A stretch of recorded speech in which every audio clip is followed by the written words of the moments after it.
আসসালামু আলাইকুম বন্ধুরা, কেমন আছেন সবাই? আশা করছি সকলে ভালো আছেন। আজকের ভিডিওতে আমরা সংযুক্ত আরব আমিরাত বা দুবাইয়ের বর্তমান এখন ভিসা পরিস্থিতি নিয়ে বেশ কিছু গুরুত্বপূর্ণ তথ্য আপনাদের মাঝে দেওয়ার চেষ্টা করব। বর্তমান সময়ে এখন কিন্তু প্রচুর বাংলাদেশি ভাই দুবাইতে যাওয়ার জন্য অপেক্ষা করছে। তো আমরা যে জিনিসটা সব থেকে বেশি দেখছি, আমাদের প্রচুর পরিমাণে বাংলাদেশি ভাই আপনার ওয়ার্ক ভিসা দিয়ে, লেবার ভিসা দিয়ে যাওয়ার জন্য চেষ্টা করছে। অনেকে ফ্যামিলি ভিসা, অনেকে ভিজিট ভিসা, হ্যাঁ, বিভিন্ন টাইপের ভিসা ক্যাটাগরির জন্য অপেক্ষা করছে, কিন্তু বাংলাদেশ থেকে আসলে কেউ এভাবে যেতে পারছে না। তবে পরিশেষে 4 category visa Dubai government open করলো।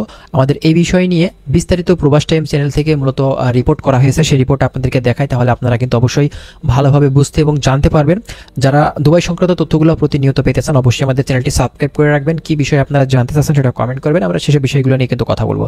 চলুন কথা না বাড়িয়ে মূল ভিডিওটি আমরা স্টার্ট করি। 4 ক্যাটাগরির নতুন ভিসা চালু করলো আমিরাত। 29 সেপ্টেম্বর দেশটির federal authority for identity, citizenship, customs and port security ICP বিষয়টি নিশ্চিত করেছে। গালফ নিউজের প্রতিবেদনে বলা হয়েছে, প্রথমবারের মতো যেসব ক্যাটাগরির ভিসা চালু হয়েছে তার মধ্যে রয়েছে কৃত্রিম বুদ্ধিমত্তা এআই বিশেষজ্ঞদের জন্য, বিনোদন ইভেন্ট সেক্টরের কর্মীদের জন্য, ক্রুজ শিপ খাতের সঙ্গে সংশ্লিষ্টদের জন্য এবং প্রমোত্তরী মেরিটাইম খাতের সঙ্গে সংশ্লিষ্টদের জন্য। এর পাশাপাশি মানবিক দিক বিবেচনায় নজিরবিহীন পদক্ষেপ নিয়েছে আমিরাত সরকার। বিধবা ও তালাকপ্রাপ্ত নারীদের জন্য অনুমোদন দেওয়া হয়েছে 1 বছরের রেসিডেন্স পারমিট। একই সঙ্গে চালু করা হয়েছে 1 বছরের মানবিক রেসিডেন্ট পারমিট। নতুন কাঠামো অনুযায়ী আয়ের ভিত্তিতে স্পন্সরশিপের মাধ্যমে স্বজনদের আনার সুযোগ থাকছে। তবে পরিবহন খাতে আনা হয়েছে কঠোর শর্ত, বিশেষ করে ট্রাক চালকদের ভিসায় স্পন্সর বাধ্যতামূলক, পাশাপাশি স্বাস্থ্য ও আর্থিক গ্যারান্টিও দিতে হবে। বিশেষজ্ঞরা মনে করছেন, এই নতুন ভিসা কাঠামো আমিরাতকে আরো আকর্ষণীয় করে তুলবে দক্ষ জনশক্তি, পর্যটন কর্মী ও মানবিক পরিস্থিতিতে থাকা বিদেশিদের জন্য। আপনারা কিন্তু অবশেষে দেখলেন মূলত কোন কোন ক্যাটাগরি ভিসা বর্তমান সময়ে ওপেন করেছে এবং কাদের জন্য, ঠিক আছে?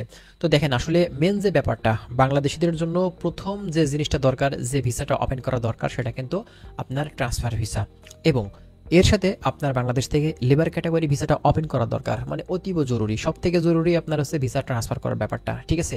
তো এই যে দুইটা ব্যাপার, এই দুইটা ব্যাপার নিয়ে কিন্তু আমাদের বাংলাদেশ গভর্নমেন্টের দরকার মূলত আসলে কথাবার্তা বলা দুবাই গভর্নমেন্টের সাথে, কিন্তু সেটা কোনোভাবেই হচ্ছে না। কথা বললেও আমরা দেখছি ধাপে ধাপে পর্যায়ক্রমে কিন্তু তারা যোগাযোগ করছে, কমিউনিকেশন করছে তাদের সাথে, কিন্তু কোনো কাজের কাজ কিছুই হচ্ছে না। তো বাংলাদেশ থেকে মূলত দুবাই সরকার মূলত আদৌ তারা লেবার ক্যাটাগরি, সাধারণ লেবার ক্যাটাগরি ভিসাতে আপনার কর্মী কবে নাগাদ নিবে, এই ধরনের কোনো আপডেট এখন পর্যন্ত আমরা খালিজ টাইমে বা আপনার অন্যান্য কোনো জায়গাতে কিন্তু দেখিনি। আর দুবাই গভর্নমেন্ট মূলত আসলে কর্মী নেয় কিভাবে, মূলত তারা কিন্তু আসলে অফিসিয়াল কোনো আপডেট দেয় না। এটা মূলত যেখান থেকে আপনার টাইপিং সেন্টার থেকে ভিসার জন্য অ্যাপ্লাই করা হয়ে থাকে, সেখান থেকে বোঝা যায়। এটা দেখা যাচ্ছে যে আজকে ভিসা অ্যাপ্লাই করলে ভিসা উঠছে, কালকে ভিসার জন্য অ্যাপ্লাই করছে, ভিসা উঠছে না। ঠিক এভাবেই কিন্তু মূলত আসলে বোঝা যায় যে আপনার ভিসাটা হবে, হচ্ছে নাকি হচ্ছে না, ঠিক আছে? তো যাই হোক, ইনশাল্লাহ যেহেতু আপনার বেশ কিছু ক্যাটাগরি ভিসা ওপেন করে ফেলেছে এবং স্টেপ বাই স্টেপ বিষয় আশয়গুলো হয়তো শিথিলতর করবে এবং খুব শীঘ্রই আমাদের লেবার ক্যাটাগরি ভিসাটা হয়তো ইনশাল্লাহ ওপেন করে দিবে। তো যাই হোক বন্ধুরা, ভালো থাকবেন সবাই। আশা করছি বিষয়গুলো আপনারা ভালোভাবে বুঝতে পারছেন এবং জানতে পারছেন। আমরা প্রতিনিয়ত আপডেটগুলো আপনাদের মাঝে দেওয়ার চেষ্টা করবো, তার জন্য অবশ্যই আপনারা আমাদের চ্যানেলের সঙ্গেই থাকবেন। ভালো থাকুন, আল্লাহ হাফেজ।